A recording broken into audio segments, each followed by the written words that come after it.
Amanda Rishworth, welcome to 7:30. Great to be with you.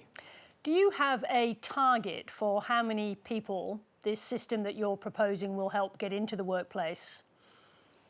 Well, we have over 750,000 Australians at any one time in the current system. What I want to see from this new overhaul of the system is more people getting into work, getting that opportunity to work, but importantly, making sure that the resources to support people into work are being directed to where that need is. And have you put a target in place for what you want it to achieve rather than the idea of a general good? Well, firstly, I think when we look at where participants are, we've got 20% spending more than 5 years in this system. That is simply not good enough. We need to be supporting these individuals into work. I also want to see the number, 1 in 6 re-enter the system within a year. I want to see more sustainable job placements and long-term outcomes. We always accept that people may have to re-enter the system, but 1 in 6 is also too high. So they are some of the areas which we would like to see tracking down in the new system. And in order to understand how it will make a difference, that's really the key, isn't it? This most challenging cohort, the long-term unemployed, those people you're talking about, the 20% of people stuck in the system for 5 years or more. So what will change to alter that?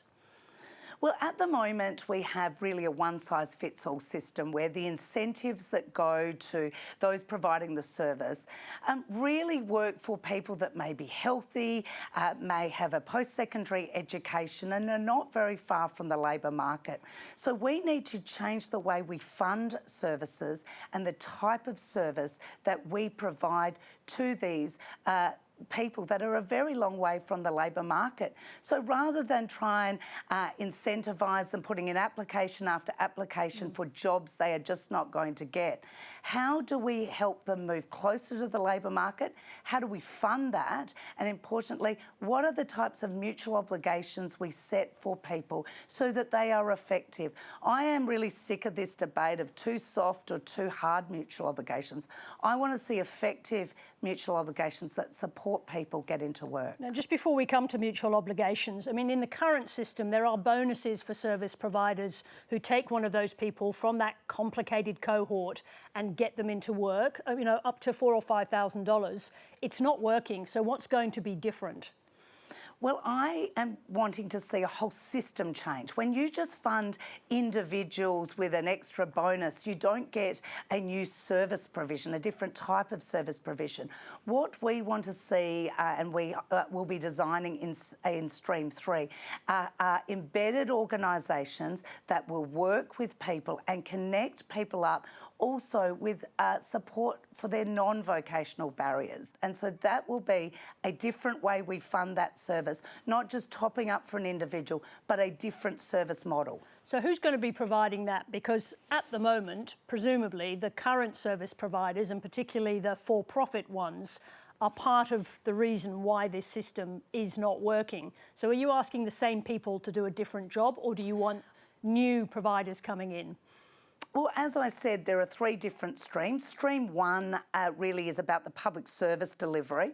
Stream 2 is more like the services we understand today. Stream 3, I imagine, will be different types of providers.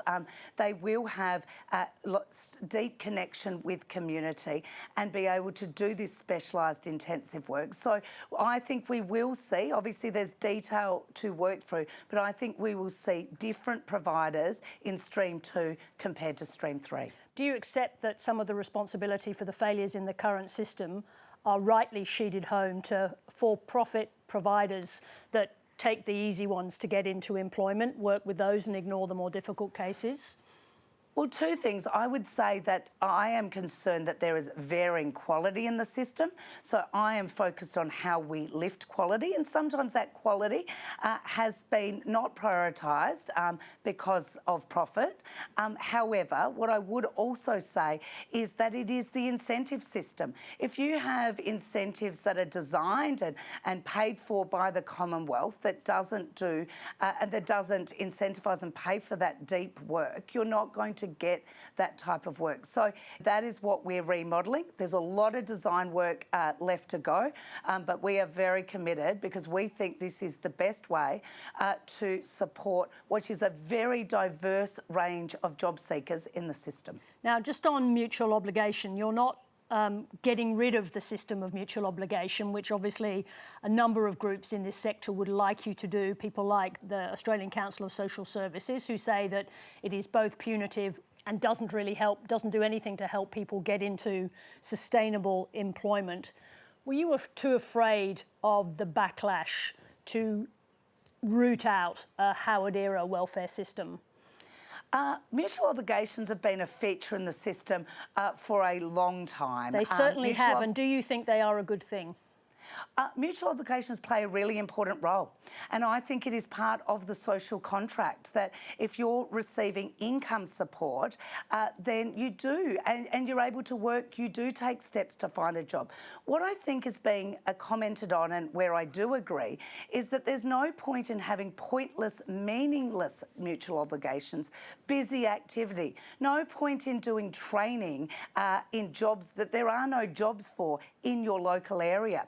Because a lot of job seekers tell me that when they're engaged in something that is helping them towards a job and they can see that, they are really happy to engage. It's when they get told, apply for jobs that you don't have the qualifications for, that's really busy work, that people do get frustrated and give up. I just want to ask you on compliance and penalties. Now, this is a system that I understand is on pause at the moment, found to be deeply flawed by a report from the Commonwealth Ombudsman. Will you overhaul it? Well, firstly, we are already overhauling it to make it compliant and lawful. And part of overhauling it is making sure that there is discretion and human decision-making in the system. There will have to be compliance in the system. What that looks like and how it's applied and when it's applied will look different in the different streams and will look different depending on whether you're engaging in the system or not. We want to incentivise activities and engagement that lead to a job, and that's where the difference lies. And just to finish, will you set targets at some point? We will certainly be doing modelling as we work through the detailed design work. With that detailed design work, we not only will have technical experts. Today we've launched applications or expressions of interest for a lived experience panel to give that lived experience. We will be working through the detail and doing obviously very detailed modelling. Amanda Rishworth, thank you very much indeed for joining us. Thank you.